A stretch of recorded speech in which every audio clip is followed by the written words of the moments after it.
ए पपिया एगो शायरी सुनाई। हाँ इरशाद इरशाद। फूलों का राजा गुलाब कांटों में खिलता है, वाह वाह वाह। और जीवन का निर्माण करने वाला हाँ बिट्टू भाई। रे क्या बोल रे? क्या मतलब सर तोरा के? क्या बोले भाई? चलता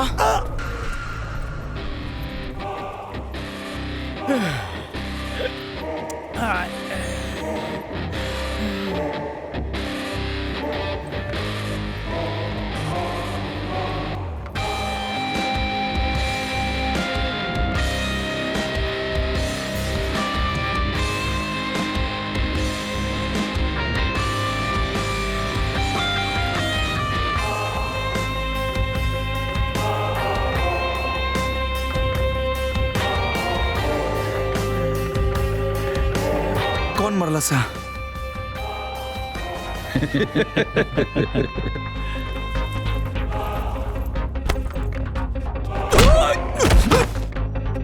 अरे भाई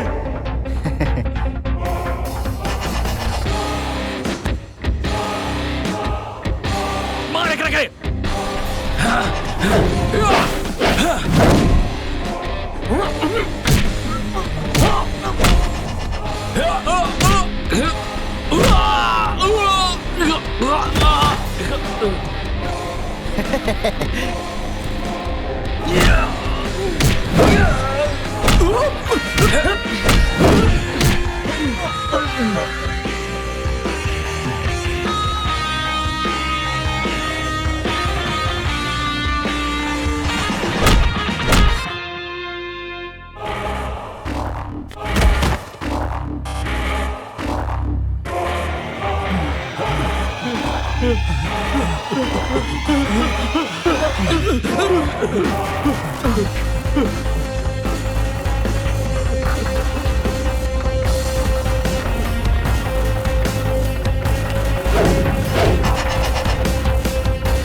दोस्त के मरबे रे, हमारा दोस्त के मरबे।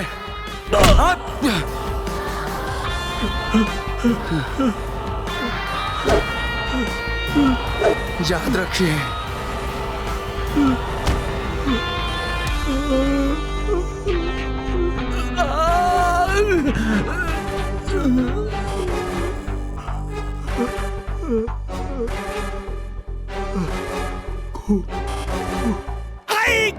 अरे भाई पर आती है। अरे यार चुप, जो लगाओ तो तुम सही लगाओ, चुप लगवाओ। है मुकर हमरा माई काला की मूत देला से घाव सूख जाला। तमुद दी आपन हाँ अरे तरिया। हाँ भाई हे भाई हाथा ना उनकर के हुक देले बनी कि अब तोरा के मारला छुअल तो दूर देखहूं मैं उनकर हाड़ का, लेकिन तनी तू ढंग से रहल कर, तनी सुधर जो बबुओ। हे भाई हम तो अपन ख्याल रख ले। ई बताओ काजल से सेटिंग वोटिंग भइल कि ना? अब का बताई यार। का भइल? भाव ना देलेस का? एगो बात कही। हाँ हमर भाई कहले हाँ कि गायत्री मंत्र के जाप कैला से इंसान के हर मन चाहा मनोकामना पूर्ण हो जाला। का बात करता रे? पक्का। लेकिन हमरा तो गायत्री मंत्र अइबे ना करला। ए भाई आजकल 10 रुपया किताब दुकानी पे मिलल है, ओमे सब मंत्र रहल। बस 10 रुपया। हाँ। लेकिन एगो बात याद रहे, मंत्र उल्टा पढ़ला तो रिएक्शन भी उल्टा हो सकेला।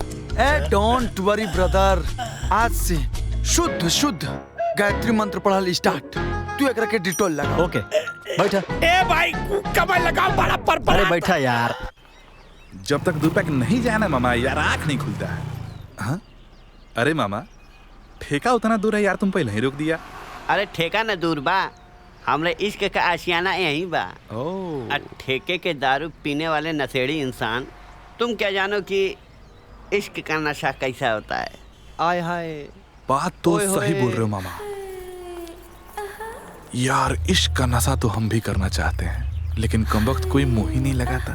तब फिर हमरे पारों के लाइन मारे लगले। अरे ना मामा, हम उनका तारीफ करता नहीं। देखा ना साड़ी पहन के आवा तारी, बुझाते नहीं खे कि साड़ी ऊ पहन ले बाड़ी, क्यों करा के साड़ी। वैसे तोरे इन्फॉर्मेशन बदे हम बता दी, इस साड़ी हम ही गिफ्ट देले बानी। तो इतना शर्मा का है रे मामा, कभी कभी भाई भी अपनी बहन को गिफ्ट देता है। शुक्ला बकवास मत करो। हेलो जी। हाय। वैसे साड़ी बड़ा जचता।